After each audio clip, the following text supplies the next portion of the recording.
Salute करेंगे।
विद्यार्थी जो उत्कृष्ट विद्यार्थी के रूप में 2 वर्ष आपने सऊदी अरब में अपनी सेवा दी और बाद में देश भावना को जागृत करते हुए आपने IPS ज्वाइन किया।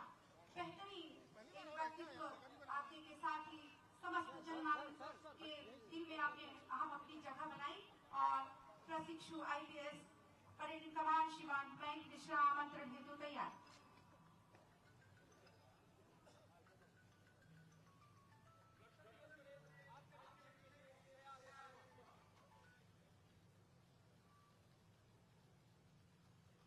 परेड कमांडर द्वारा सादर आमंत्रण दिया गया माननीय मुख्य अतिथि महोदय को परेड के निरीक्षण के लिए और सधे हुए चाल से माननीय मुख्य अतिथि महोदय के वाहन को चालन करते हुए श्री गंगाराम द्रौपदी प्रधान आरक्षक 715 और माननीय मुख्य अतिथि महोदय अपने वाहन पे आसीन, साथ ही कलेक्टर सरगुजा श्री विलास भास्कर सर और साथ ही पुलिस अधीक्षक सरगुजा श्री योगेश पटेल सर और parade in command Shri Mayank Mishra ji समय समय वाहन परेड निरीक्षण की ओर चलता हुआ आज के हमारे इस 76वें गणतंत्र दिवस जिला स्तरीय में जो मुख्य अतिथि हैं वो माननीय मुख्यमंत्री छत्तीसगढ़ शासन श्री विष्णुदेव साय जी। 21 फरवरी 1964 को ग्राम पदिया जिला जशपुर में जन्म हुआ माननीय मुख्य अतिथि महोदय का और हायर सेकेंडरी तक की शिक्षा लोहिला उच्च माध्यमिक विद्यालय कुनकुरी जिला जशपुर से प्राप्त की और इसके पश्चात ग्राम पंच से अपनी राजनीतिक जीवन की शुरुआत 1979 में और शीघ्र ही 1990 में परेड निरीक्षण के लिए रवाना ग्राम सरपंच के रूप में चयनित और शीघ्र ही 1990 से लेकर के 1998 तक सदस्य प्रदेश विधानसभा तपकरा से और सांसद के रूप में मुख्य अतिथि महोदय का और हायर सेकेंडरी तक की शिक्षा लोहिला उच्च माध्यमिक विद्यालय कुनकुरी जिला जशपुर से प्राप्त की और इसके पश्चात ग्राम पंच से अपने राजनीतिक जीवन की शुरुआत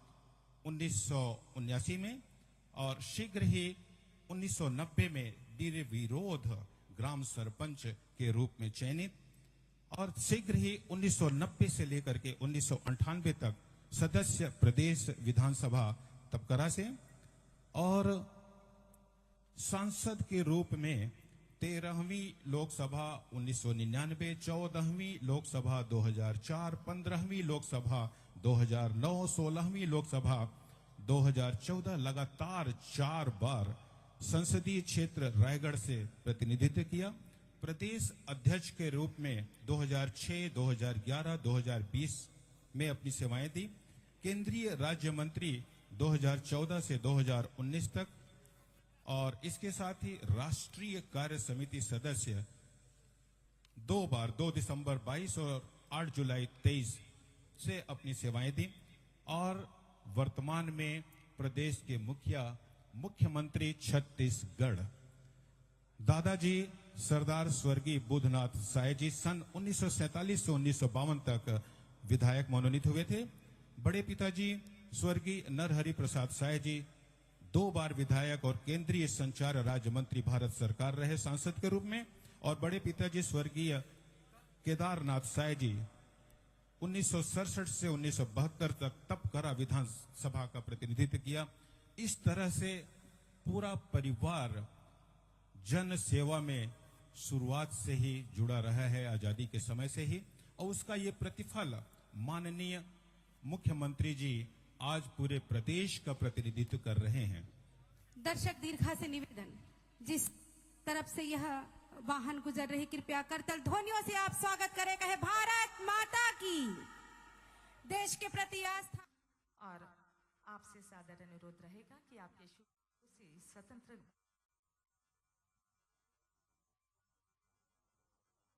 खड़े हो जाएं।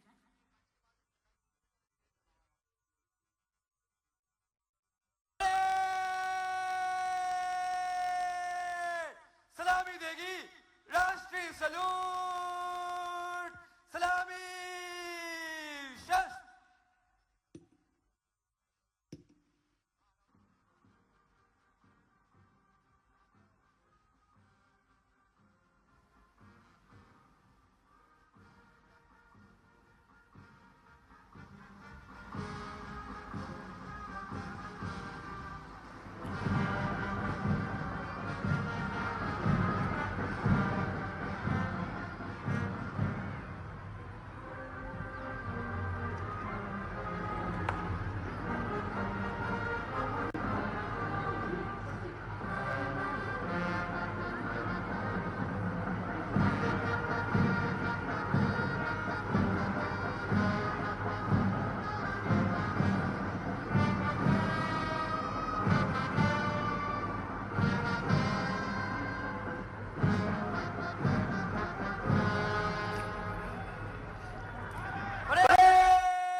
अनुरोध करूंगी माननीय मुख्यमंत्री महोदय जी से कि आपके कर कमलों से ये 3 रंगों के प्रतीक गुब्बारे उन्मुक्त नील गगन में स्वतंत्र बयार में फहराने का कष्ट करें। और बच्चों के हाथों में भी हमारे जो गुब्बारे हैं, सारे बच्चे माननीय मुख्यमंत्री महोदय जी के साथ इन गुब्बारों को उड़ा दें और हम पूरी आज इस उन्मुक्त गगन को, स्वतंत्र बयार को 3 रंगों के आभा से संजोने जा रहे हैं। हमारा कलर बम एक तिरंगा पूरे आसमानी बयार में 3 रंगों का करने जा रहा है। एक भव्य नजारा आपको देखने को मिलेगा। गणतंत्र दिवस परेड आपके निरीक्षण के लिए तैयार है श्रीमान। परेड कमांडर आदित्य सिंघारिया जी द्वारा परेड निरीक्षण का आग्रह और माननीय मुख्यमंत्री महोदय खुली जीप में परेड निरीक्षण के लिए सवार। परेड कमांड 2023 बैच के आदित्य सिंघारिया द्वारा यह निवेदन। ये भव्य नजारा आपका, ये आसमान 3 रंगों से पटा पड़ा है। माननीय मुख्यमंत्री महोदय जी के साथ खुली जीप में सवार हैं हमारे इंदौर के जिलाधीश आदरणीय आशीष सिंह जी, हमारे पुलिस कमिश्नर आदरणीय संतोष सिंह जी और परेड कमांडर आदित्य सिंघारिया जी। गणतंत्र दिवस 2025 की इस भव्य आकर्षक परेड का निरीक्षण करने के लिए निरीक्षण वाहन पर सवार होकर माननीय मुख्यमंत्री मोहन यादव जी सबके समक्ष उपस्थित होकर गर्व उल्लास के साथ जो यहाँ हमारी युवा पीढ़ी है उनका अभिवादन स्वीकार करने के लिए अग्रसर, और उसके साथ हमारी सनातन परंपरा परेड निरीक्षण का भी आप दायित्व निभा रहे हैं। शनि शनि ये कारवां परेड दलों के सामने पहुंचेगा। हमारे स्कूल के विद्यार्थी जो कि हजारों की संख्या में यहाँ उपस्थित है, जनमानस सभी अपना हाथ हिलाकर माननीय मुख्यमंत्री महोदय जी के प्रति अपने सम्मान स्वागत का भाव समर्पित कर रहे हैं और माननीय मुख्यमंत्री महोदय जी भी उनका प्रत्युत्तर अपने हाथों को हिलाकर अपना आशीर्वाद इन बच्चों पर बिखेर रहे हैं। तिरंगे की आभा से सजा हुआ ये जवाहरलाल नेहरू स्टेडियम का मैदान गणतंत्र दिवस पर एक बार फिर पुनः हमें याद दिला रहा है कि भारत का गणतंत्र एक तरफ हमें असीमित अधिकार और स्वतंत्रता की अभिव्यक्ति को परिभाषित करने का अवसर देता है, तो दूसरी ओर हमें बार बार याद दिलाता है कि देश के प्रति हमारे कर्तव्य भी हैं, जिनसे देश को संवित स्वरों के साथ, साझा प्रयासों के साथ आगे ले जाना है। माननीय मुख्यमंत्री महोदय जी परेड दलों के समक्ष उपस्थित होकर उनका अभिवादन स्वीकार कर रहे हैं। परेड निरीक्षण की सनातन परंपरा का निर्वहन माननीय मुख्यमंत्री महोदय द्वारा किया जा रहा है। परेड माननीय मुख्यमंत्री के प्रति सम्मान अभिवादन का भाव लिए बड़ी गर्व के साथ उन्हें अपना निरीक्षण करवा रही है। भारत के हिमवीरों द्वारा शौर्य, अदम्य शारीरिक मानसिक दृढ़ता का और अटूट कर्मनिष्ठा का परिचय दिया जाता रहा है। हर जवान सफेद गैटर, कमर में शौर्य का प्रतीक कमरबंद, दृढ़ता का प्रतीक गले में स्कार, सिर पर धारी टोपी मानो नीले आसमान की बुलंदियों को छूना चाहती है, और टोपी पर लगी लाल कलगी कर्मनिष्ठा का प्रतीक बड़े गर्व के साथ अपने माननीय मुख्यमंत्री महोदय को अपना निरीक्षण करवा रही हैं। मन में यही भाव है, तेरी माटी से जन्मा तुझ में ही समाऊंगा, जब जब जन्म लूंगा माँ तुझ पर वारा जाऊंगा। इस भाव के साथ परेड में शामिल सभी जवान माननीय मुख्यमंत्री जी के प्रति अपने अभिवादन का भाव समर्पित कर रहे हैं। माननीय मुख्यमंत्री महोदय जी का वाहन शनि शनि हर दल के सामने से गुजरता हुआ माननीय मुख्यमंत्री जी भी जवानों के अभिवादन को स्वीकार कर अपनी मृदु मुस्कान से जवानों की हौसला अफजाई कर उन पर अपना आशीर्वाद बिखरते हुए आगे की ओर अग्रसर हो रहे हैं। इंदौर के जनमानस के लिए आज का दिन अविस्मरणीय पल, जब मध्य प्रदेश के नेतृत्वकर्ता, मध्य प्रदेश के नवप्रवर्तन के शिल्पकार, विकास के पर्याय कीर्ति स्तंभ आयोजन में उपस्थित होकर परेड की सलामी ले रहे हैं एवं जनमानस का अभिवादन भी स्वीकार कर रहे हैं। उनका कारवा परेड निरीक्षण कर पुनः दर्शक दीर्घा की और यहाँ उपस्थित जनमानस और स्कूल के विद्यार्थी हजारों की संख्या में माननीय मुख्यमंत्री महोदय के प्रति आज गणतंत्र के पावन पर्व पर गर्व लिए अपने हाथों को हिलाकर उनका सम्मान कर रहे हैं, और प्रति उत्तर में भी उन्हें माननीय मुख्यमंत्री महोदय जी की ओर से बहुत आशीर्वाद दिया जा रहा है। मध्य प्रदेश में भी गणतंत्र मुखर हुआ, प्रभावी हुआ। प्रधानमंत्री माननीय नरेंद्र मोदी जी के समर्थ, सक्षम, भव्य और दिव्य भारत के निर्माण के स्वप्न को माननीय मुख्यमंत्री जी के कुशल नेतृत्व में मध्य प्रदेश सरकार सच्चे अर्थों में साकार कर रही है। मध्य प्रदेश में विकास और लोक कल्याण के जज्बे जुनून ने रफ्तार पकड़ी हुई है। प्रगति के पथ पर आगे बढ़ता मध्य प्रदेश, विकसित, समृद्ध, सशक्त, सुरक्षित हमारा मध्य प्रदेश आज गणतंत्र के पावन पर्व पर गर्व का भाव कि भारत के विकास में अपना मध्य प्रदेश सर्वस्व योगदान दे रहा है। माननीय मुख्यमंत्री जी के नेतृत्व में स्वास्थ्य, शिक्षा, औद्योगिक, कृषि सभी आध्यात्म के क्षेत्र में मध्य प्रदेश विकास पथ पर अग्रसर होते भारतीय गणतंत्र को मजबूती प्रदान कर रहा है। हमारी दीर्घा में बैठे हुए सभी सुधीजन माननीय मुख्यमंत्री जी के प्रति खड़े होकर सम्मान का भाव प्रकट कर रहे हैं। माननीय मुख्यमंत्री महोदय जी भी अपने हाथों को जोड़कर उनके इस सम्मान को स्वीकार कर रहे हैं और उनका कारवा पुनः सलामी मंच की ओर पहुंच चुका है।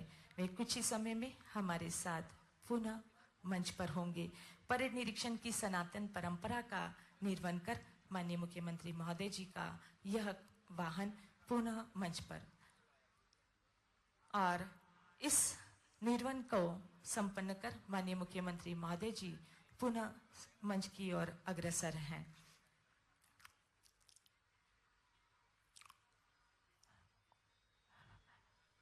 परेड कमांडर अपने स्थान पर पहुंचेंगे।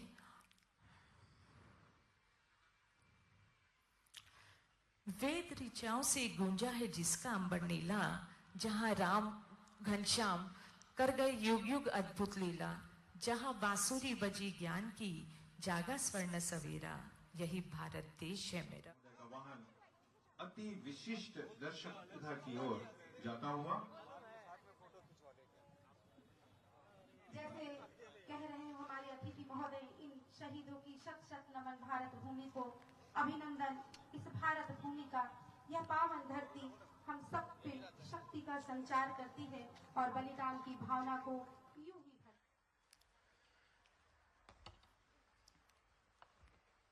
मेरे प्यारे प्रदेशवासियों, भारत के 76वें गणतंत्र दिवस के मंगल अवसर पर आप सबको हार्दिक बधाई एवं शुभकामनाएं।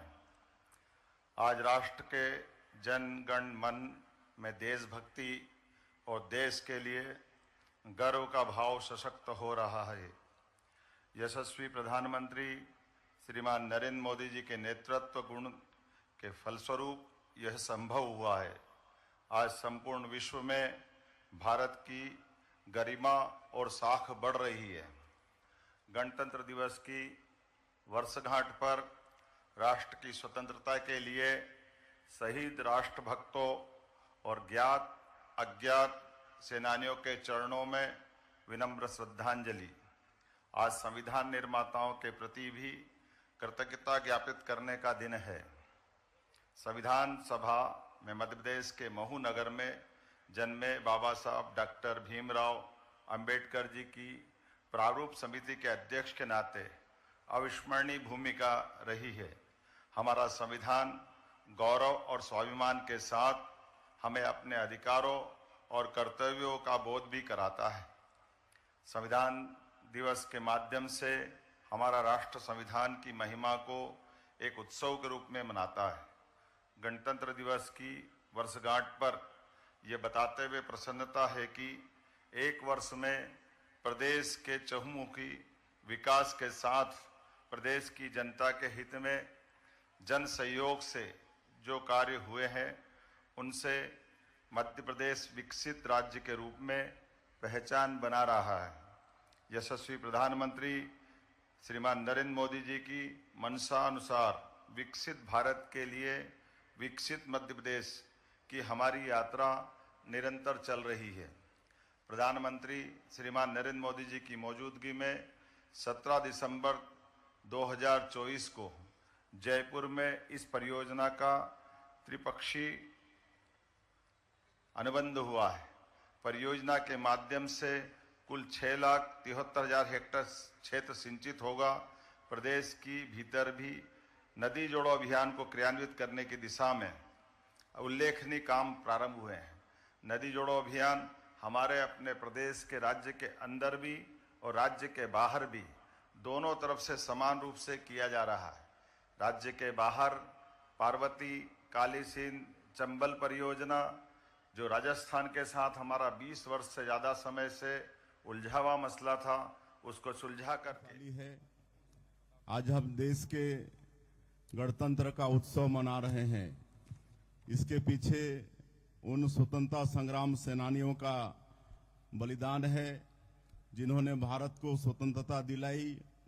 उन संविधान निर्माताओं का योगदान है जिन्होंने इस संविधान के माध्यम से भारत को दुनिया का सबसे बड़ा लोकतंत्र बनाया।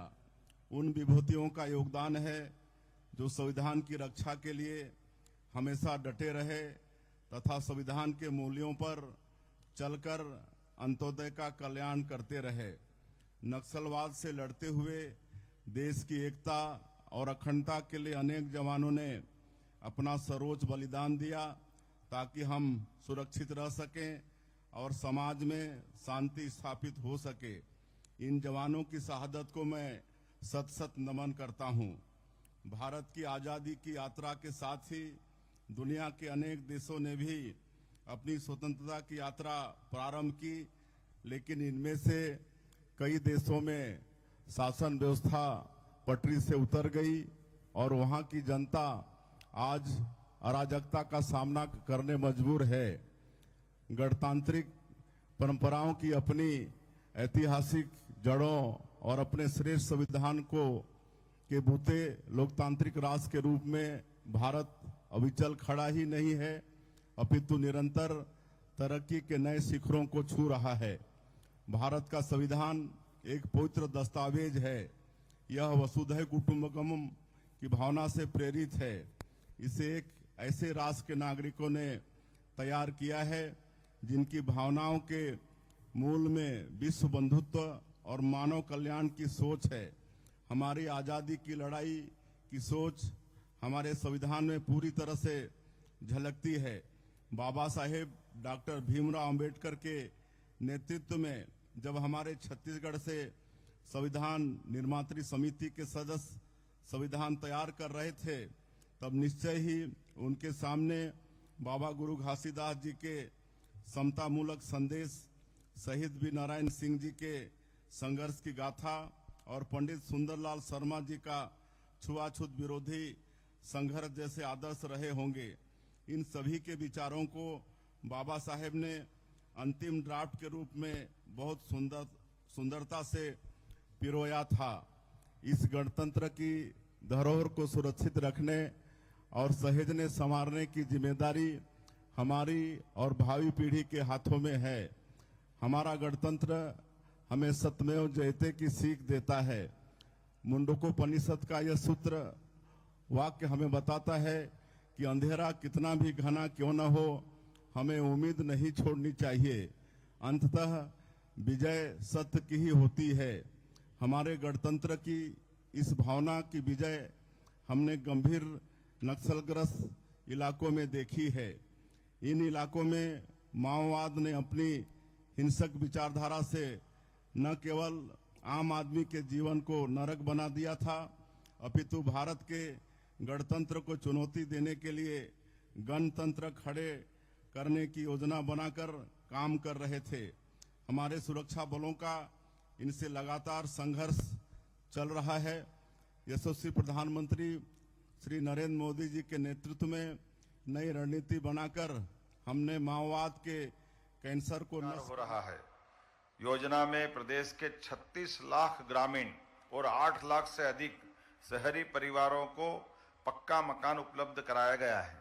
केंद्र सरकार द्वारा निःशुल्क राशन वितरण योजना को वर्ष 2028 तक बढ़ा दिया गया है।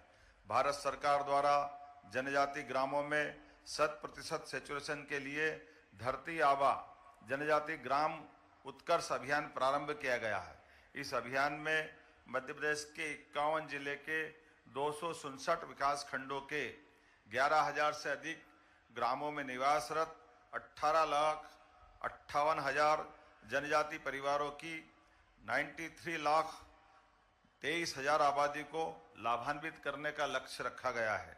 अभियान में 18 विभागों अथवा मंत्रालयों की 25 से अधिक जनहितैषी योजनाओं को चिन्हांकित करते हुए 5 वर्ष के लिए कुल वित्तीय प्रावधान 79,000 करोड़ का करने का योजना बनी है। रानी दुर्गावती श्री अन्न प्रोत्साहन योजना में किसानों को 1,000 रुपया प्रति क्विंटल की दर से अधिकतम 3,900 रुपया प्रति हेक्टर की सहायता दी जा रही है। 0% ब्याज पर अल्पकालीन फसल ऋण के लिए इस वर्ष 600 करोड़ की राशि का प्रावधान किया गया है। विगत वर्ष में किसानों को समर्थन मूल्य पर उपार्जित गेहूं पर प्रति क्विंटल 125 रुपये का बोनस प्रदान किया गया है। मध्य प्रदेश में कृषि उत्पादन में निरंतर अग्रणी स्थान बनाए रखने की जिद है और मुझे इस बात की प्रसन्नता है, लगातार कृषि कर्मण पुरस्कार जीतते हुए हम अपने इस रिकॉर्ड को कायम रखे हुए हैं।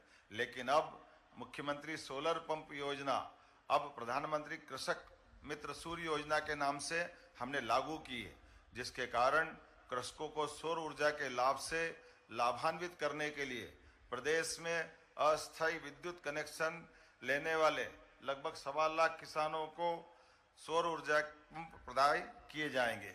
किसानों को अधिक दाम प्रदान करने वाली फसलों को लेने के लिए भी प्रोत्साहित किया जाएगा तथा फसल विविधीकरण को बढ़ावा दिया जाएगा।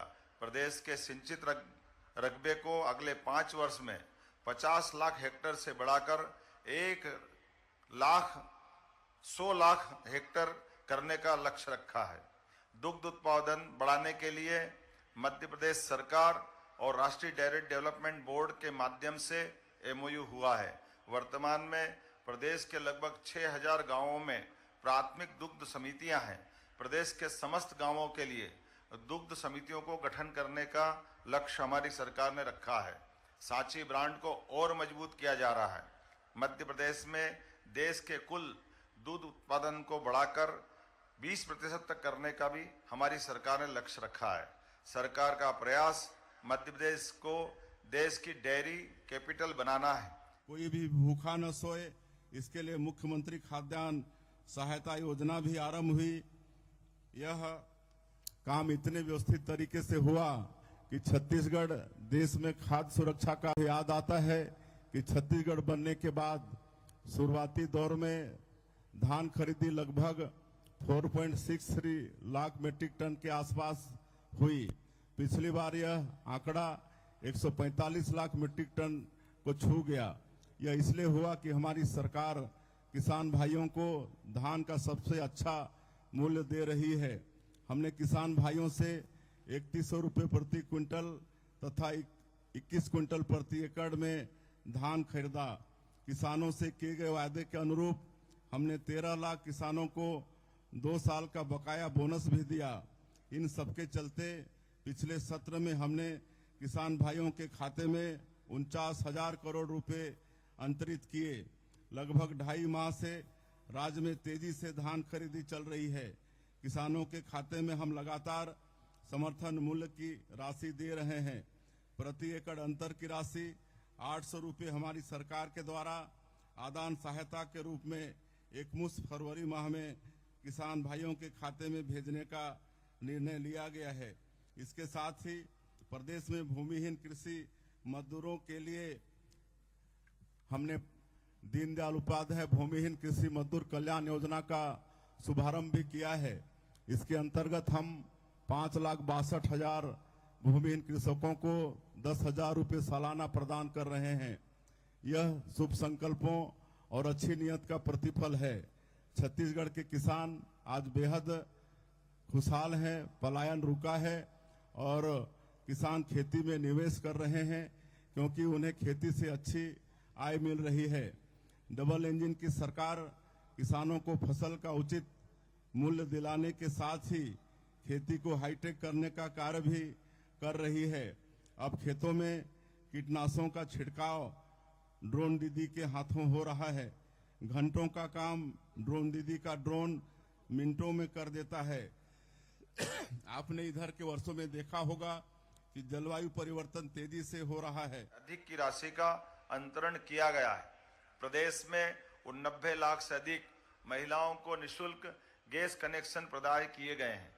प्रदेश की 26 लाख लाडली बहनाओं को 450 रुपये गैस सिलेंडर की रिफिलिंग के लिए और 2024 में 715 करोड़ से अधिक की राशि का भी अंतरण किया गया है। प्रदेश में 1 लाख से अधिक लखपति दीदियां बनी हैं। महिला श्रम पर आधारित उद्योगों, विशेष रूप से रेडीमेड गारमेंट्स इंडस्ट्री में प्रति महिला श्रमिक 5,000 रुपये के मान से प्रोत्साहन राशि देने का निर्णय हमारी सरकार के द्वारा किया गया है। प्रदेश सरकार महिला स्व सहायता समूह को जन आंदोलन बनाने के लिए प्रतिबद्ध है। वर्तमान में 25 लाख महिलाएं स्व सहायता समूह से जुड़ी है। यह संख्या 4 वर्ष में 50 लाख तक बढ़ाई जाएगी। प्रदेश के 313 विकास खंडों में वृंदावन ग्राम योजना में एक ग्राम वृंदावन के रूप में विकसित किया जाएगा। प्रदेश में ग्रामीण जिलों में जल गंगा संवर्धन अभियान को अच्छी सफलता मिली है। इस अभियान को प्रत्येक वर्ष आयोजित करने का निर्णय हमारी सरकार के द्वारा किया गया है। वर्ष 2025 को उद्योग और रोजगार वर्ष घोषित किया गया है। अब तक उज्जैन, जबलपुर, ग्वालियर, सागर, रीवा, नर्मदापुरम और शहडोल में संपन्न 7 रीजनल इंडस्ट्री कॉन्क्लेव में निवेश के कई महत्वपूर्ण प्रस्ताव प्राप्त हुए हैं। मुंबई, बेंगलुरु, कोयम्बटूर, कोलकाता और पुणे में रोड शो आयोजित किए गए हैं, जिनके माध्यम से 1 लाख करोड़ से अधिक के निवेश और भोपाल में खनन कॉन्क्लेव में 20,000 करोड़ से निवेश के प्रस्ताव, यूके, जर्मनी के माध्यम से 78,000 करोड़ से रुपयों के अधिक निवेश के प्रस्ताव, संयुक्त प्रयासों से अब तक 4,17,000 करोड़ रुपए से अधिक के निवेश, जिसमें लगभग 4 लाख से अधिक युवाओं को रोजगार के अवसर प्राप्त होंगे। उत्तर जिले में है। इन खनिज संसाधनों का दोहन राज्य के आर्थिक विकास के लिए हो, इस जरूरत को पूरा करने हमारी सरकार ने ऐतिहासिक काम किया है। आज छत्तीसगढ़ में कहीं भी चले जाइए, शानदार चौड़ी सड़कें, फ्लाईओवर से आपका स्वागत होगा।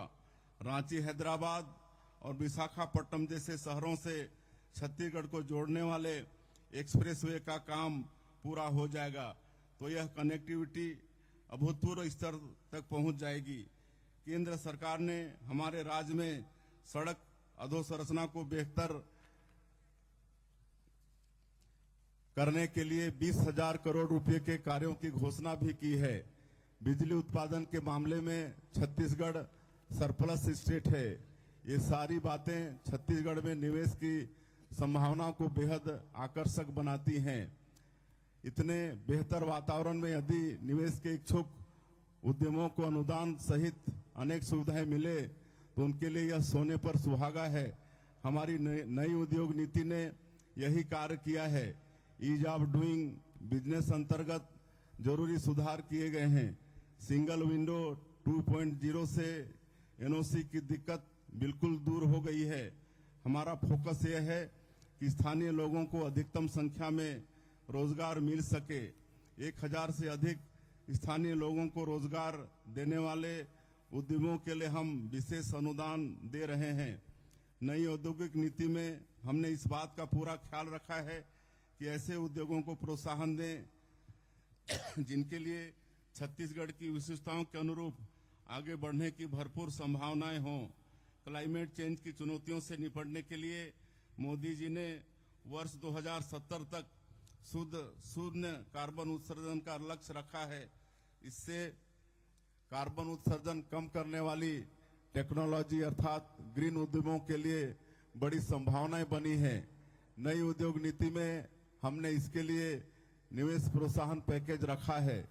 छत्तीसगढ़ में उद्यमी अब ग्रीन स्टील की ओर फोकस कर रहे हैं। नई उद्योग नीति से इसके लिए बेहतर वातावरण बन रहा है। इस बात का अनुमान है कि अगले 5 वर्षों में प्रदेश में 2.5 लाख करोड़ रुपए का निवेश होगा और इसके चलते 5 लाख नए रोजगार सृजित होंगे। हम अटल नगर नया रायपुर को आईटी हब के रूप में तैयार कर रहे हैं और तेजी से आईटी कंपनियां यहां निवेश के लिए सामने आ रही हैं। यहां पर हम 14 एकड़ में एआई डाटा सेंटर भी बना रहे हैं। इससे बड़ी संख्या में लोगों को रोजगार मिल सकेगा।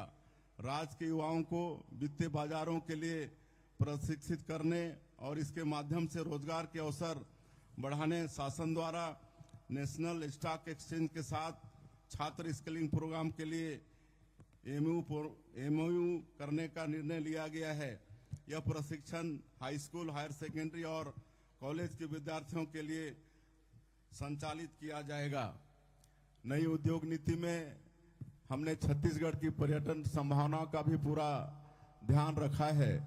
हमारे यहाँ एशिया का नियाग्रा कहा जाने वाला चित्रकूट जलप्रपात है। कांगेर घाटी में कोटोंसर जैसी विलक्षण गुफाएं हैं। यहाँ धोड़मारास को संयुक्त राष्ट्र पर्यटन संगठन ने बेस्ट टूरिज्म विलेज के रूप में चुना है। सरगुजा में रामगढ़ की पहाड़ियां हैं। यहाँ के विलक्षण प्राकृतिक सौंदर्य से अभिभूत होकर महाकवि कालिदास के मन में अपने महान खंड काव्य मेघदूत को लिखने का विचार आया। जसूर में विश्व का सबसे बड़े प्राकृतिक शिवलिंग मधेश्वर महादेव हैं।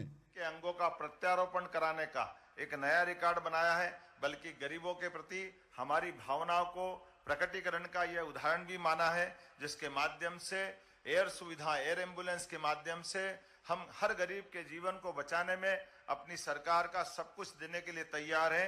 मुझे इस बात की भी प्रसन्नता है, एक तरफ जब एलोपैथिक कॉलेज हम बढ़ा रहे हैं, उसी समान दृष्टि से हम आयुर्वेदिक चिकित्सा महाविद्यालय को भी लागू करने की दिशा में आगे बढ़ रहे हैं। मुझे इस बात की प्रसन्नता है, पिछले वर्ष हमारी सरकार ने 11 नए आयुर्वेदिक मेडिकल कॉलेज खोलने की निर्णय की घोषणा की थी, जिसमें से 5 महाविद्यालय में निर्माण कार्य की प्रशासकीय स्वीकृति भी हमने जारी कर दी है। 1 वर्ष के अंदर ये 11 ही मेडिकल कॉलेज हमारे मध्य प्रदेश के लिए शुरुआत की तरफ अपने कदम बढ़ाएंगे। मुझे इस बात की भी प्रसन्नता है, जल जीवन मिशन में प्रदेश के ग्रामीण अंचलों में नल से जल की सभी सुविधाएं उपलब्ध कराने का लगातार प्रयास हमारा चल रहा है। प्रदेश के 17,000 से ज्यादा ग्रामों में सभी घरों में जल कनेक्शन दिए गए हैं। प्रदेश में लोक परिवहन, खास करके हमारा राज्य देश का एकमात्र राज्य था जिसका अपना राज्य परिवहन सरकारी व्यवस्था के अभाव में निजी व्यवस्थाओं के हाथों मजबूर था। मुझे इस बात की प्रसन्नता है, हमारी सरकार ने निर्णय किया है कि हम लोक परिवहन के प्रबंधन सरकार के माध्यम से कराते हुए सुदूर ग्रामीण से ग्रामीण, छोटे से छोटे स्थान तक भी इस परिवहन की व्यवस्था को सुचारू रूप से संचालित करते हुए आधुनिक व्यवस्थाओं के माध्यम से बड़े महानगरों को आधुनिक परिवहन की व्यवस्था के साथ साथ हम ग्रामीण लोक परिवहन के साधनों का भी उपयोग कराने जा रहे हैं। साथ ही साथ मेट्रो ट्रेन का मामला हो या इंदौर मनमाड़ रेलवे लाइन का मामला हो, भारत सरकार ने भी अद्वितीय रूप से मध्य प्रदेश का ध्यान रखते हुए हमारे लिए विकास के नए दरवाजे खोलने का काम किया है। भारत सरकार ने प्रदेश में राष्ट्रीय राजमार्ग परियोजनाओं की दृष्टि से भी 3,500 करोड़ की राशि स्वीकृत की है। इंदौर अकेले में 350 करोड़ की लागत से एलिवेटेड और कई सारे काम भारत सरकार के माध्यम से मंजूर हुए हैं। भोपाल कानपुर इकोनॉमिक कॉरिडोर 4 लेन में अपग्रेड करने की अनुमति मिली है। प्रदेश में विमानन सेवाओं के विस्तार की दृष्टि से भी मुझे इस बात की प्रसन्नता है, मध्य प्रदेश वो राज्य है जो कम समय में भी काफी बड़े पैमाने पर हमारी विमानन सेवाओं का उपयोग राज्य की बेहतरी के विकास के लिए करने जा रहा है। रीवा एयरपोर्ट के संचालन के साथ हमारा राज्य एक साथ 6 एयरपोर्ट संचालित करने वाला, 24 घंटे जहां हमारी विमान सेवा मिले, ऐसे बड़े राज्य में अब शुमार हुआ है।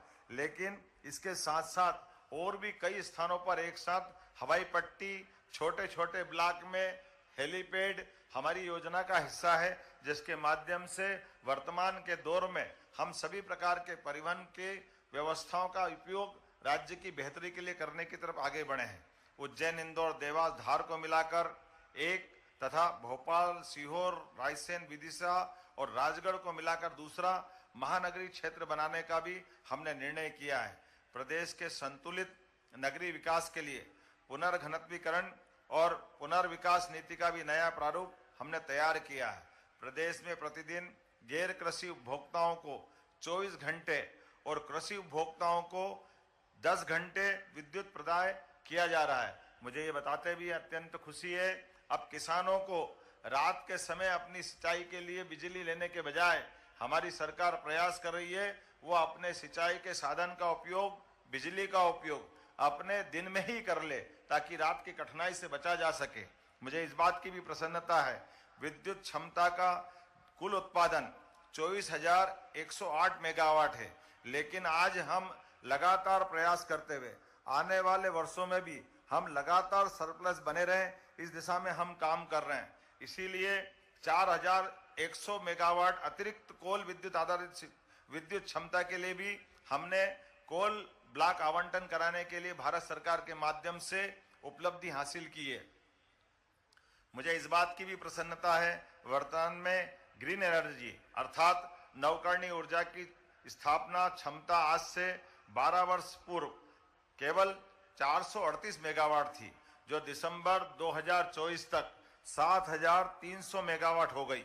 ये लगभग 14 गुनी है, लेकिन हम प्रयास कर रहे हैं 2030 तक 7,000 को बढ़ा करके 20,000 मेगावाट नवकरणीय ऊर्जा उत्पादन को हम लक्षित कर रहे हैं। मुझे इस बात की भी प्रसन्नता है, 25 दिसंबर 2024 को देश की सबसे बड़ी ओंकारेश्वर फ्लोटिंग सौर ऊर्जा, ये विश्व की पहली फ्लोटिंग सौर ऊर्जा परियोजना है, जिसका हमने लोकार्पण माननीय प्रधानमंत्री जी के माध्यम से खजुराहो से कराया था। मिशन मोड में सभी शासकीय भवनों पर अपनी बिजली स्वयं उत्पादित करने के लिए सोलर रूफटॉप की स्थापना करने का भी हमने निर्णय किया है और इस दिशा में लगातार आगे बढ़ रहे हैं।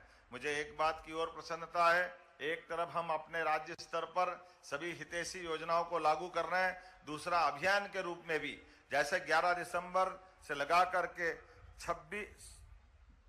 25 दिसंबर तक हमने जन कल्याण पर्व मनाने का निर्णय किया है, जिसमें कई प्रकार की योजनाओं को लागू करने का प्रयास किया है। एक तरफ हमने जन कल्याण पर्व मनाने का निर्णय किया, दूसरी तरफ जन कल्याण अभियान के माध्यम से हमने 26 जनवरी तक लगभग 40 दिन तक अपने हितग्राहियों को उनके घर घर जाकर के उनको अपनी पात्रता अनुसार उनकी योजनाओं का लाभ दिलाने का प्रयास किया है, जिसके माध्यम से 45 हितग्राही मूलक योजनाओं के माध्यम से सेवा शिविर लगा करके 32 लाख से ज्यादा नागरिकों को हित लाभ आवेदन पत्रों के आधार पर हमने देने का प्रयास किया है।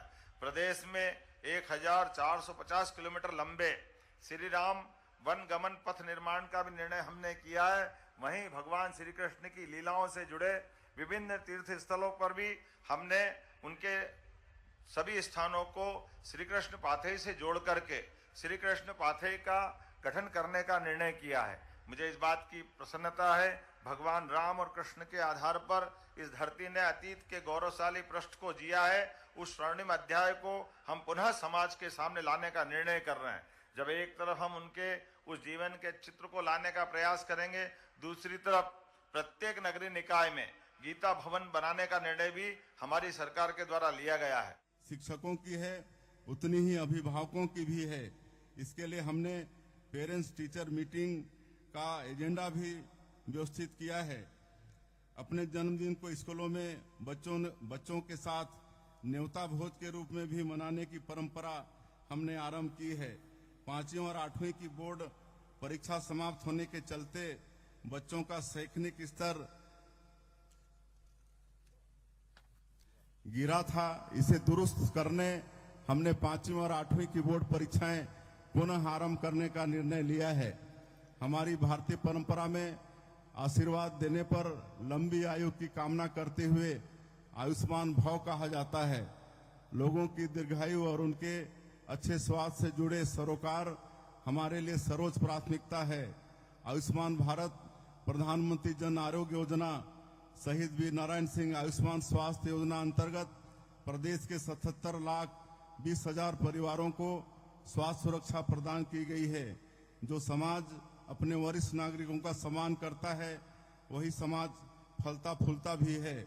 मोदी जी ने आयुष्मान भारत जन आरोग्य योजना का दायरा बढ़ाते हुए इसमें 70 वर्ष से अधिक आयु के सभी वरिष्ठ नागरिकों को सम्मिलित किया है। इन्हें अब 5 लाख रुपए तक के इलाज का लाभ मिल रहा है। हमारा उद्देश्य छत्तीसगढ़ को मेडिकल हब बनाना है, ताकि न केवल हमारे सुपर स्पेशलिटी अस्पतालों में छत्तीसगढ़ के नागरिकों का इलाज हो सके, अपितु छत्तीसगढ़ मेडिकल टूरिज्म के भी महत्वपूर्ण केंद्र के रूप में स्थापित हो। इसके लिए हमने अटल नगर तथा अटल नगर नवा रायपुर में 200 एकड़ भूमि चिन्हांकित की है।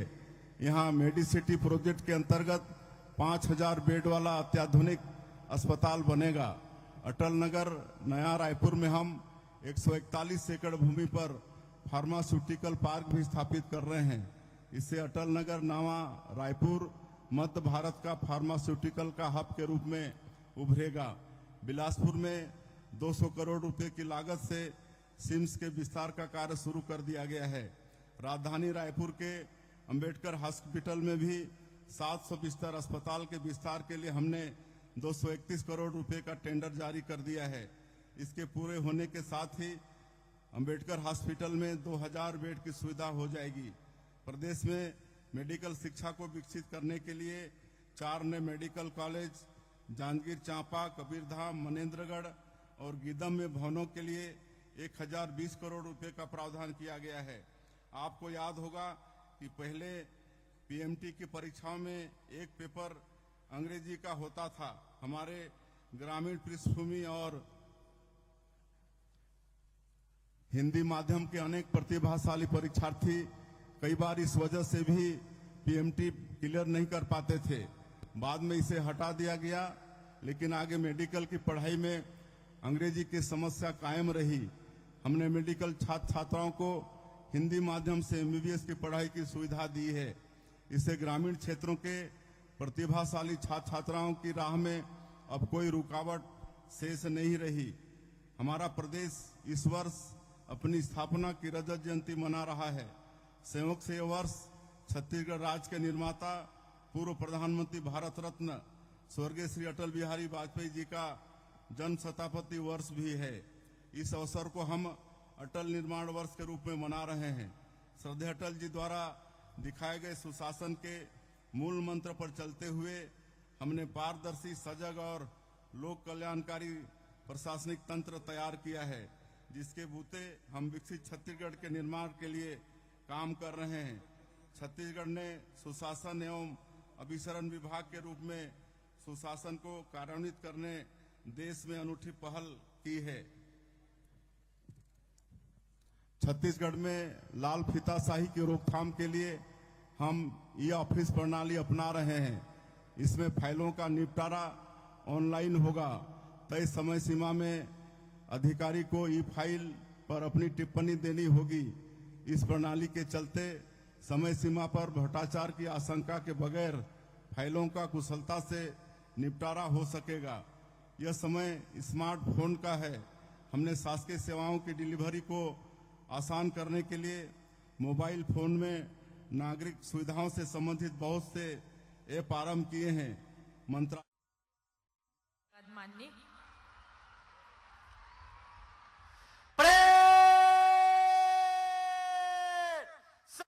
ऐप में क्लिक करें और बसों का लोकेशन जानना हो तो संगवारी ऐप देख लें। नागरिक सेवाओं की उपलब्धता डिजिटल गवर्नेंस के चलते काफी आसान हो गई है। शासकीय योजनाओं के क्रियान्वयन पर नजर रखने के लिए हमने अटल मॉनिटरिंग पोर्टल आरंभ किया है। इससे न केवल महत्वपूर्ण योजनाओं के क्रियान्वयन की जमीनी जानकारी मिलती है, अपितु इसे बेहतर करने के लिए आवश्यक दिशा भी मिलती है। हमारी सरकार भ्रष्टाचार के प्रति जीरो टॉलरेंस पर न केवल भरोसा करती है, अपितु इसे क्रियान्वित भी करती है। खनिज में हमने मैनुअल पास को समाप्त कर ऑनलाइन ट्रांजिट पास आरंभ कर दिए हैं। शासकीय खरीदी में भ्रष्टाचार रोकने के लिए हमने जेम पोर्टल को अनिवार्य कर दिया है। भारत सरकार राज्यों को बेहतर काम के लिए इंसेंटिव देती है। हमने जो सुधार छत्तीसगढ़ में किए, उसके चलते केंद्र सरकार ने इंसेंटिव के रूप में राज्य को 4,400 करोड़ रुपए दिए हैं, जिन्हें हम इंफ्रास्ट्रक्चर पर खर्च करेंगे। अपने भाचा भगवान श्री राम के आशीर्वाद से यह सब शुभ कार्य हम कर पाए हैं। ननिहाल के लोगों को अपने भांजे का आशीर्वाद हमेशा मिलता रहे। भगवान श्री राम का आदर्श जीवन उनके भीतर शुभ संकल्पों के बीज बोता रहे। इसके लिए हमने पुण्य अयोध्या धाम के दर्शन के लिए श्री राम लला अयोध्या धाम दर्शन योजना आरंभ की है। अब तक 20,000 से अधिक श्रद्धालु इस योजना के माध्यम से श्री राम लला के दर्शन कर चुके हैं। हमारे प्रदेश की सांस्कृतिक संपदा समृद्ध है। जनजातीय संस्कृति की थाती संभालने वाले हमारे बैगा, गुनिया, सिरहा को हम लोग हर साल 5-5 हजार रुपये की सम्मान निधि दे रहे हैं। जनजातीय गांव में अखरा निर्माण विकास योजना हमने आरंभ की है। स्वतंत्रता संग्राम में हिस्सा लेने वाले हमारे जनजातीय सेनानियों और शहीदों की प्रतिमाएं उनके गांवों में लगाने का निर्णय लिया है।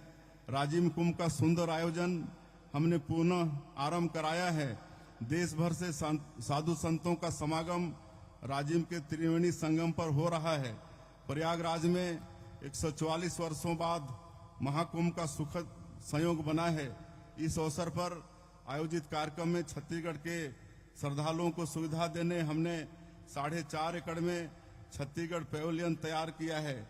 यहाँ प्रदेश के श्रद्धालुओं के ठहरने और खाने पीने की सुविधा हमने उपलब्ध कराई है। गांधी जी कहते थे कि भविष्य इस बात पर निर्भर करता है कि हम वर्तमान में क्या करते हैं। मुझे इस बात की खुशी है कि इस वर्ष जब हम छत्तीसगढ़ की स्थापना का रजत जयंती वर्ष मना रहे हैं, तब हमने विकसित छत्तीसगढ़ की यात्रा का रोड मैप तैयार कर लिया है। वर्ष 2047 में जब आजादी के 100 वर्ष पूरे हो जाएंगे, तब विकसित भारत के साथ ही विकसित छत्तीसगढ़ का भव्य स्वरूप हम सभी के सामने होगा। इस उद्देश्य को प्राप्त करने के लिए हमने विजन डॉक्यूमेंट भी तैयार किया है। हमारी सरकार ऐसी सरकार है जिसने 1 साल पूरे होने पर प्रदेश की जनता के समक्ष अपने 1 साल का रिपोर्ट कार्ड प्रस्तुत प्रस्तुत किया है। हमारे पास शुभ संकल्प है, सच्चाई है, ईमानदारी है और पुरखों की परंपरा से आई शक्ति है। हम आप सभी के सहयोग से आगे बढ़ेंगे और हर बाधा को पार कर एक उज्जवल, सशक्त, विकसित छत्तीसगढ़ के अपने सपने को मूर्त रूप देंगे। अथर्ववेद का मंत्र है, कृतम में दक्षिणे हस्ते जयो में सब आहिता। कार्य का शुभ संकल्प मन में हो तो सफलता जरूर मिलती है। गणतंत्र पर्व की आप सभी को पुनः बहुत बहुत शुभकामनाएं। जय भारत, जय छत्तीसगढ़। माननीय मुख्यमंत्री महोदय का अंबिकापुर की पावन धरा से प्रदेश की जनता के नाम संदेश और अब पूरे विश्व को संदेश रंगीन गुब्बारों के माध्यम से परेड दल द्वारा आकर्षक मार्च पास्ट प्रस्तुत किया जाएगा।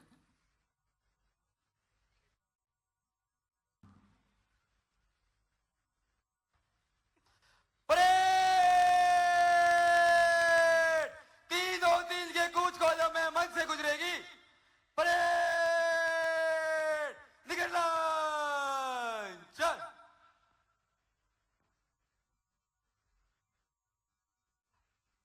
परेड बगल शस्त्र।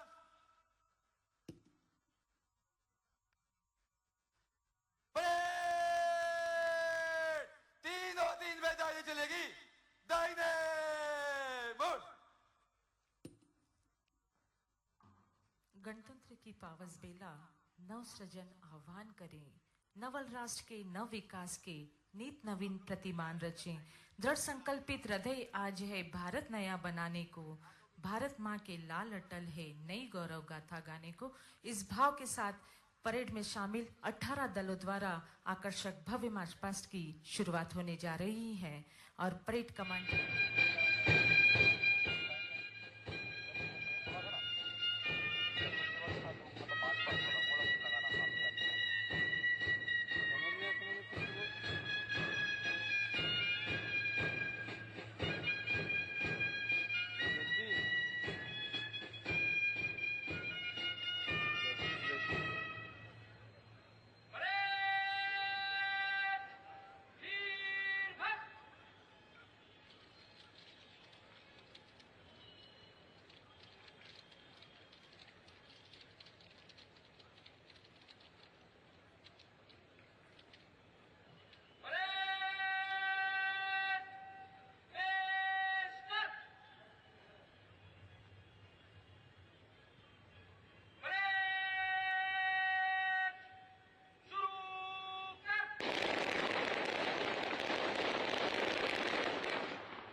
तीसरे और अंतिम हर्ष फायर में पूर्ण राष्ट्रध्वनि बजेगी। आप सभी से निवेदन, कृपया अपने स्थल पे खड़े होकर के राष्ट्रध्वनि का सम्मान करें और वर्दीधारी सैल्यूट करेंगे।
इसके ठीक पीछे है जिला पुलिस बल इंदौर जी के कुशल नेतृत्व में और इसके ठीक पीछे आ रहा है नारी शक्ति जिला पुलिस बल इंदौर महिला उप निरीक्षक सीमा मुवेल के नेतृत्व में तालियों की गूंज गुंजायमान होनी चाहिए।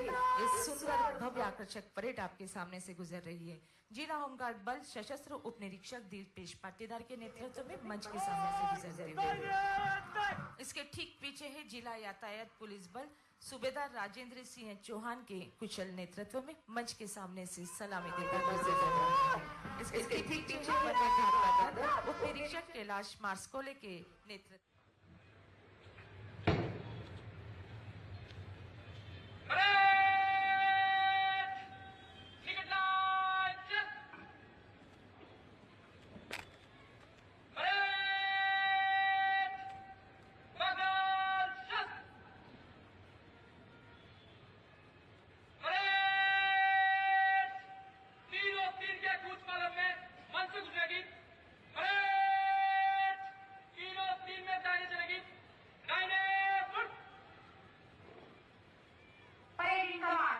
श्रीमान नाइक मिश्रा 2022 बैच और second command Shrimati Tripti Singh Rajput 2023 batch प्रथम राजपूत और साथ यातायात का पूरा पालन करते हुए आपने पूरे शहर को विस्तृत ढंग से सहजता ढंग से यातायात को सुचारू ढंग से चालू किया और parade in command Mayank Mishra और parade second in command Shrimati Tripti Singh Rajput के नेतृत्व में आज पूरी परेड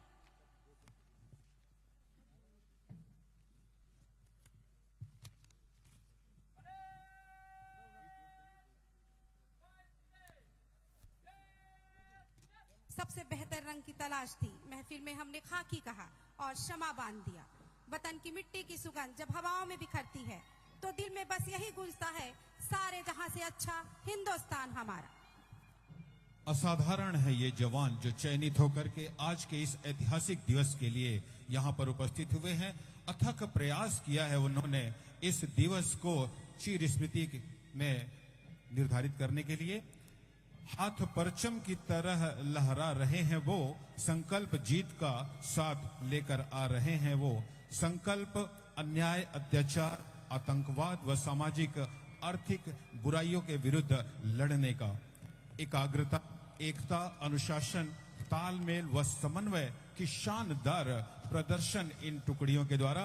और दर्शक दीर्घा में मौजूद सुधीजनों से मेरा परिचय प्राप्त करें। इसके पश्चात आपको लिए कमांडर सावधान। सांस्कृतिक प्रस्तुतियों की ओर स्कूल शिक्षा विभाग का सुंदर संयोजन।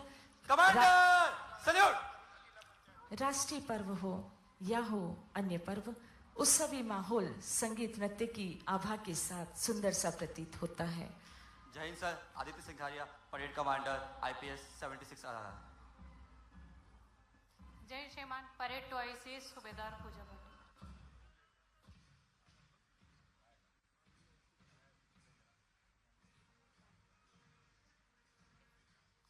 हमारे माननीय मुख्यमंत्री महोदय जी द्वारा परेड कमांडरों से परिचय प्राप्त किया जा रहा है। वीरता, बलिदान और विकास के स्वर्णिम इतिहास के साथ देश के गणतंत्र होने का पावन दिवस, भारत अपने संविधान लागू होने के पावन दिन, नित बाधाएं आए पर कहीं ना हमें रुक पाए, ऐसी कामना के साथ।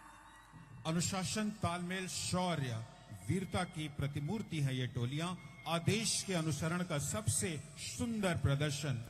जो सफर इख्तियार करते हैं वही मंजिलों को पार करते हैं।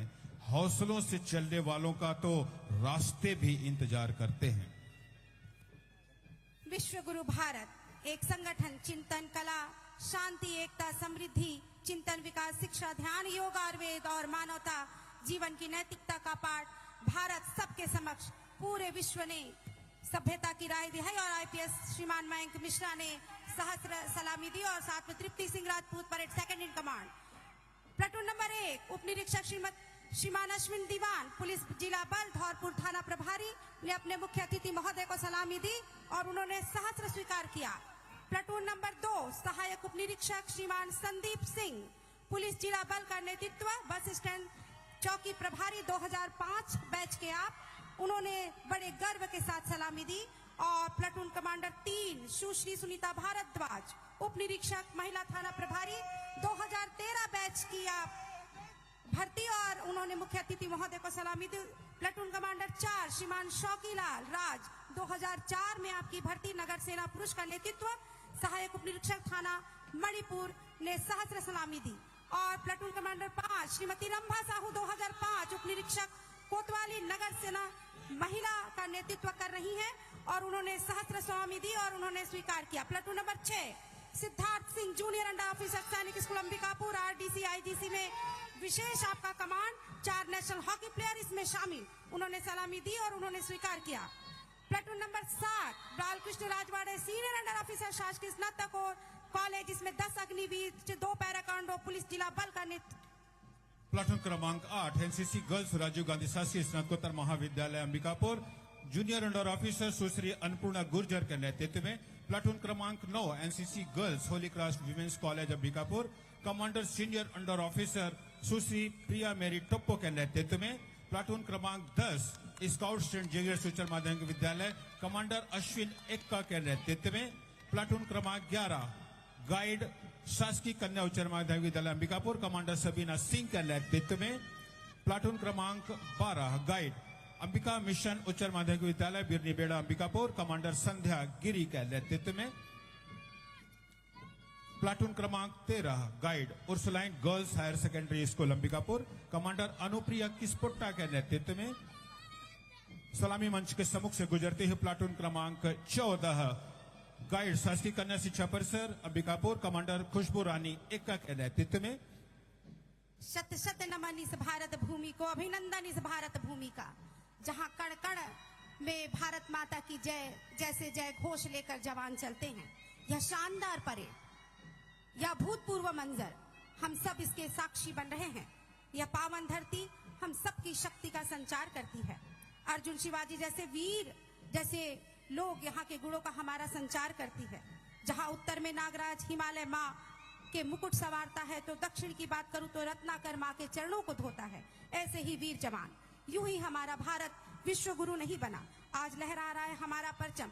आज सोने की चिड़िया नहीं, हमें सोने की बाज की आवश्यकता है। चलो आज हम फिर विकासी बने, देश हित के लिए काम करें। और परेड इन कमांड मुख्य मंच के ठीक सामने अतिथि परिचय हेतु शामिल हो रहे और प्लाटून सैन्य सैन्य अपने कर्तव्य स्थल की ओर। भारत रत्न अटल बिहारी वाजपेयी की ये पंक्तियां, बाधाएं आती हैं आए, घिरे प्रलय की घोर घटाएं, पांवों के नीचे अंगारे, सिर पर बरसे यदि ज्वालाएं, निज हाथों में हंसते हंसते हाथ मिलाकर चलना होगा, कदम मिलाकर चलना होगा, कदम मिलाकर चलना होगा। भारत रत्न अटल बिहारी वाजपेयी जी की ये पंक्तियां इन टुकड़ियों के लिए समर्पित। सार अपनी साधना का शेष रहना चाहिए, हम भले मिट जाएं, जिंदा देश रहना चाहिए। ये टुकड़ियां अब अपने अभियान प्रयाण को अंजाम देकर धीरे धीरे निष्क्रमण की तैयारी में, परेड निष्क्रमण की यह प्रक्रिया बहुत ही खूबसूरत मंजर, जानो मानो हर दिल कह रहा है मैं मर भी जाऊं तो यह वतन मेरा आबाद है और आबाद रहेगा। ख्वाबों से बड़ी इस देश की कहानी, बाजुओं में इतना दम कि देश की हर रवानी पलट दे। इस बुनियादी देश को थामने के लिए बलिदानों का हम लेखा कहें तो पूरे समंदर का पानी भी आज कम हो जाए। सबसे बेहतर रंग की तलाश, खाकी, समर्पण, मिट्टी से जुड़ा हुआ रंग। रक्षा में जुटे जवानों से, खेतों में जुटे किसानों से, युवाओं की कीर्तिमानों से ये देश गौरवशाली है। चंद्र मंगल सूर्य पर आते जाते अभियानों से, शानदार अभियान प्रयाण और अपने निष्क्रमण की ओर इस संपूर्ण परेड को अपने सुमधुर बैंड की धुन से पिरोते हुए प्रधान आरक्षक चैन साय किस्पोट्टा जी जो झुमका वादन कर रहे हैं, आरक्षक 892 अनुराग तिर्की बिग ड्रम वादन कर रहे हैं, आरक्षक 704 जोश टोप्पो बिग ड्रम वादन कर रहे हैं, आरक्षक 774 विनोद कुमार भगत बिग ड्रम वादन कर रहे हैं, आरक्षक 709 अशोक किरकेटा साइड ड्रम वादन कर रहे हैं, सैनिक 387 श्याम कुमार हेला क्लारनेट का वादन कर रहे हैं। सैनिक 514 श्याम बेगा झांझ का वादन कर रहे हैं। और साथ ही आज एक विशेष बात, सैनिक स्कूल की बैंड पुलिस बैंड का सहयोग दे रही है और कदम से कदम मिलाकर चलने में आज अपना समस्त यहाँ पर at the National Memorial.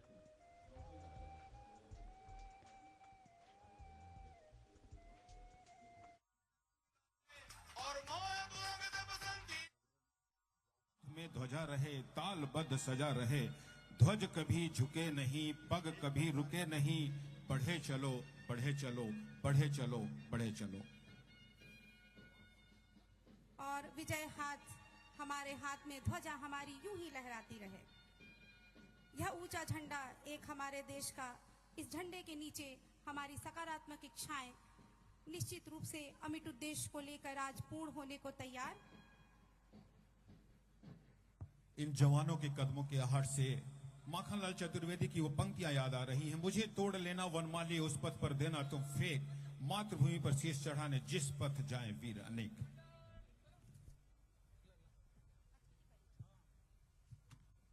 और आदरणीय मुख्य अतिथि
अंतरसेना सम्मान गार्ड सलामत शस्त्र। अंतरसेना सम्मान गार्ड शौक शस्त्र।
मेहमान इंडोनेशिया के राष्ट्रपति श्री प्रबोवो सुबियांतो के साथ समारोह पूर्वक प्रस्थान करेंगी कर्तव्य पथ की ओर। गणतंत्र मंडप राष्ट्रपति भवन का भव्य हॉल है, वहां से माननीय राष्ट्रपति महोदया प्रस्थान कर रही हैं। राष्ट्रपति महोदया के सैन्य सचिव मेजर जनरल रंजीत सिंह मनराल उनके ठीक पीछे बाईं ओर हैं और दाहिनी ओर राष्ट्रपति के उप सैन्य सचिव ग्रुप कैप्टन अभय अरुण फंसलकर। राष्ट्रपति महोदया के एडीसीज भी सधे कदमों से आगे की ओर बढ़ते नजर आ रहे हैं। दाहिनी ओर हैं लेफ्टिनेंट कमांडर सानिल उमेश पारुलेकर और बाईं ओर मेजर अविनाश छेत्री। देश की राष्ट्रपति माननीय श्रीमती द्रौपदी मुर्मू, उनके साथ इस वर्ष के गणतंत्र दिवस के मेहमान इंडोनेशिया के राष्ट्रपति श्री प्रबोवो सुबियांतो, राष्ट्रपति के सैन्य सचिव मेजर जनरल रंजीत सिंह मनराल, राष्ट्रपति महोदया के ठीक पीछे दाहिनी ओर और बाईं ओर राष्ट्रपति के उप सैन्य सचिव ग्रुप कैप्टन अभय अरुण फंसलकर। राष्ट्रपति महोदया को और मुख्य अतिथि को राष्ट्रीय सैल्यूट प्रदान किया जाएगा प्रेसिडेंट बॉडीगार्ड के द्वारा।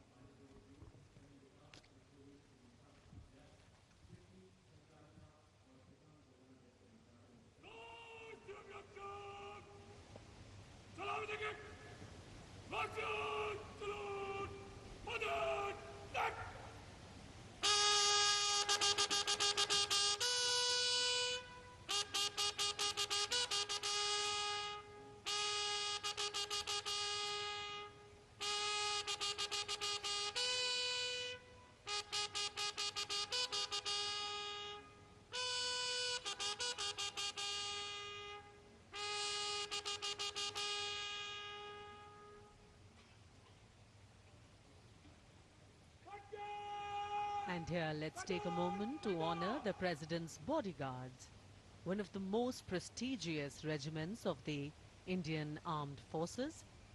This elite cavalry unit, steeped in history and tradition, stands as a symbol of honor and pride. And here,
Shri Narendra Modi का आगमन हो रहा है। गणतंत्र के 75 वर्ष, संविधान के 75 वर्ष, हमारा गणतंत्र दिवस समारोह और आगमन कर्तव्य पथ पर प्रधानमंत्री श्री नरेंद्र मोदी का। रक्षा मंत्री श्री राजनाथ सिंह ने उनकी अगवानी की। रक्षा राज्य मंत्री, सीडीएस और तीनों सेनाओं के अध्यक्षों से अभिवादन स्वीकार करते हुए और रक्षा सचिव प्रधानमंत्री की अगवानी करते हुए। So this saluting base on either side is flanked by 2 VIP enclosures where cabinet ministers, members of parliament, foreign dignitaries, senior members of the judiciary. The vice president is carcade and behind them the cavalcade of the president of India. And strains of Shubh Swagatam filling the air.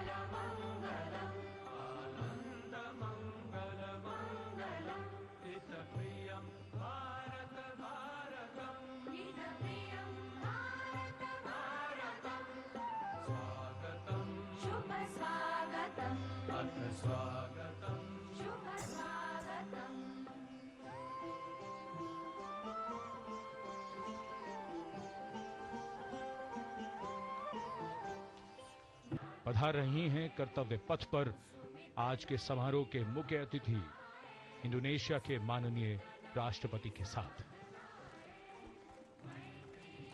And now the riot of color, which is the uniform of the president's bodyguard, gently coming in towards the saluting base.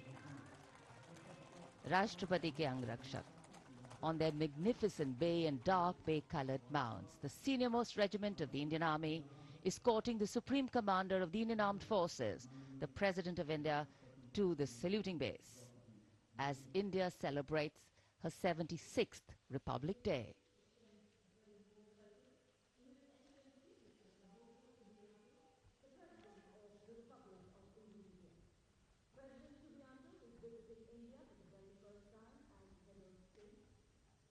So extending a warm welcome, the Republic of India extends a very, very warm welcome to the President of the Republic of Indonesia, Mr. Prabowo Subianto, our chief guest for India's 76th Republic Day celebrations, arriving here along with the President of India.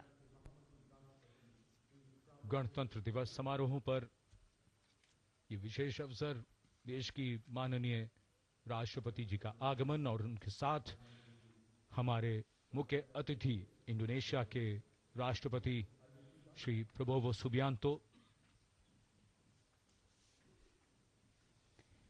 India and Indonesia, 2 nations that share millennia-old cultural and trade links with shared religious traditions of Buddhism and Hinduism, and a strong treaty of friendship and strategic partnerships.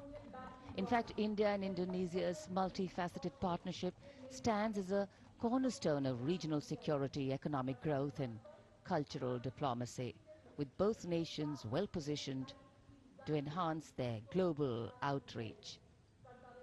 A beautiful day in the capital and the welcome warmth of the sun echoing the warmth and friendship between the 2 nations. Bharat ने जब अपना पहला गणतंत्र दिवस मनाया था तब भी इंडोनेशिया के राष्ट्रपति हमारे मुख्य अतिथि थे और आज 75 वर्ष बाद ये एक सुखद संयोग है कि इंडोनेशिया के ही राष्ट्रपति भारत के इस गणतंत्र दिवस समारोह पर मुख्य अतिथि हैं। इस बार का समारोह संविधान के लागू होने के 75 वर्ष पूरे होने पर विशेष फोकस के साथ ही जन भागीदारी भी इस बार के समारोह के केंद्र में है। इस वर्ष समारोह का थीम स्वर्णिम भारत, विरासत और विकास है। So as a part of the special invitees, we have a huge delegation from Indonesia, and of course we'll have their band and their marching contingent. And they have some beautiful memories and pictures to take back with them.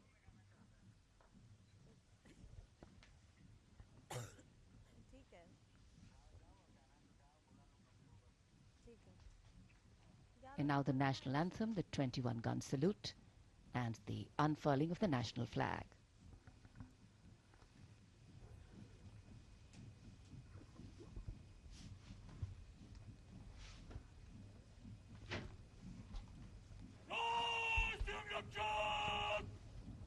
Salam alaikum.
The commandant of the President's bodyguard, Colonel Amit Berwal, giving the command, the PBG or the President's bodyguard, moving on, making way now for the parade to begin.